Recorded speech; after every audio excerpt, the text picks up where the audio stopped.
Hey student, today we are going to talk about Desuggestopedia. It is our fifth method of teaching. So let's start. Okay. Georgy Loznev believed that language learning can occur at much faster rate than the ordinary transcript if we include the student feeling. So, أول نقطة, okay, and this is method of teaching is a method about the student feeling. Okay, so the student feeling here it is a matter. لاحظنا بالطرائق الأولى اللي هي grammar translation method والdirect method يضمن لنا نقطة إنه there is no any hint about the student feeling. ماكو أي إشارة إنهم شلون يتعاملون مع مشاعر الطالب سواء ignore them or give a great care for them. ماكو أي ملاحظات. بس هذه من أول سطر يقول لك this is method of teaching is about taking care of the student feeling. The reason for our insufficiency, Lesnov assert, is that we set up psychological barriers to learning. We feel that we will be unable to perform, that we will be limited in our ability to learn, that we will fail. Lesnov, اللي هو الفاوندر of the psychological basic for this approach, يعتقد أن سبب الفشل الطرق قبلها إنه إحنا مو فشل وإنما نقاط الضعف بالطرق اللي قبلها تخلي الطالب ما يتعلم بشكل يعني سريع أو كذا. إنه إحنا نحط psychological barriers، إنه عوائق نفسية، إنه الطالب أو الشخص يخاف من إنه هو عنده قدرة محدودة لتعلم اللغة، يخاف من إنه هو راح يفشل. الخوف من حد الفشل بحد ذاته راح يسبب عائق للطالب إنه هو ما يتعلم اللغة. One result is that we don't use the full mental power that we have. أحد الأسباب خوفنا من اللغة هو أن إحنا أصلاً بالbrain we have we don't use it fully. عقلنا إحنا ما نستخدمه كل قدراته للتعلم. يعني mental power مالتنا ما نستخدمها كلها. According to Loznovs and others, we may be using only 5 to 10% of our mental capacity. إحنا كبشر نستخدم من 5 إلى 10 من قدراتنا العقلية. طبعا ملاحظة على هاي النقطة، إحنا البشر الطبيعيين نستخدم من 5 إلى 6 من 5 إلى 7 أوكي، بينما الإنسان الوحيد اللي يستخدم 9 مو 10 هو أينشتاين، لذلك يعتبر عبقري ومن ضمن الأشخاص اللي أثروا على العالم وجابوا نظريات غيرت فيزياء العالم. Desuggestopedia helps the student to overcome the barriers to learning. لذلك هاي الطريقة راح تحاول تتجنب أو overcome تتجاوز العقبات المتعلقة بالتعليم. One of the ways that the student mental reserves are stimulated is through the combinations of fine art. أحد الطرق اللي تشجع الطالب على التعلم هو mix learning process with the fine art. Fine art يعني song, music, drama, painting. So as usual, we are going to enter to an imaginary class. So get your pen and paper and get ready. We will attend the class, and I want you to take a note about what is the good point and the bad point in that class.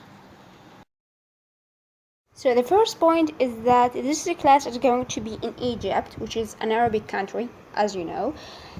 So when we enter the class contain a lot of pictures, colorful stuff, and colorful pictures and bright.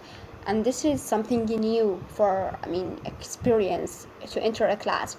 All the classes that we have already entered, we did not have this issue.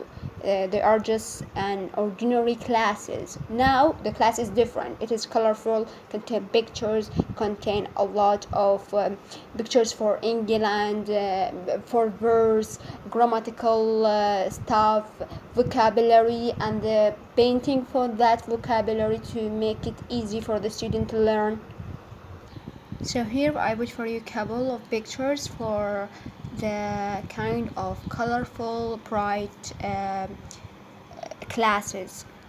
So the teacher entered the class, she greet the student in Arabic, okay? She'd say Assalamu alaikum or any Arabic form, not English. And she adds or tell them that they should not be afraid from learning, because the learning process is going to be, just enjoyable. You don't need to learn, it will just come naturally. And this is a very motivation beginning. She then asked the student to pick an English name and proficiency. تطلب منهم انه يختارون اسماء انجليزية، كل واحد اسمه الخاص، اوكي، وتراويهم بوستر يعني كرتونة هيجي كبيرة وهم colorful وبيها صور وكذا، مقسومة نصين، نص for male name and نص الثاني for female name. فكل شخص كل طالب سوري بكيف يختار الاسم اللي يلائمه أو ال proficiency له occupation الجوب على مود يكون his own English identity. ويقولهم بهاي السكشن اللي هي first lecture انتوا بس نختار الاسماء والبروفيشنسي، بس مننا لمن تتطور المحاضرات كل واحد راح يكون his own imaginary character or identity. بعد ما كل طالب يختار الشخصية مالته، the teacher greets the student in their new names and ask them some no yes question. هالمرة راح تحييهم باللغة الإنجليزية مو بالعربية، لأن هم هي بدوا الكلاس كل واحد يختار اسمه، كل واحد يختار الجوب. Okay, so she asked them just simple question about introduce yourself and a couple of a question, yes no question about their jobs or occupation. She then teach them English, short English dialogue in which two people are speaking about their jobs.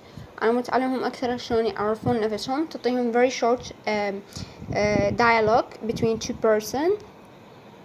بعد ذلك الطلاب هم they practice this dialogue between themselves, they acted.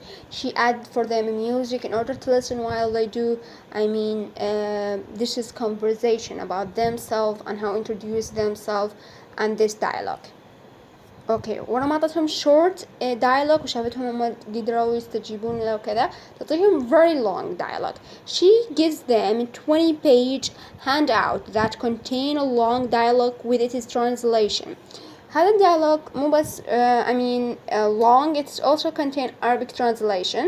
يعني هو موجود بالبيج من جهة right side the English dialogue and the left the Arabic translation.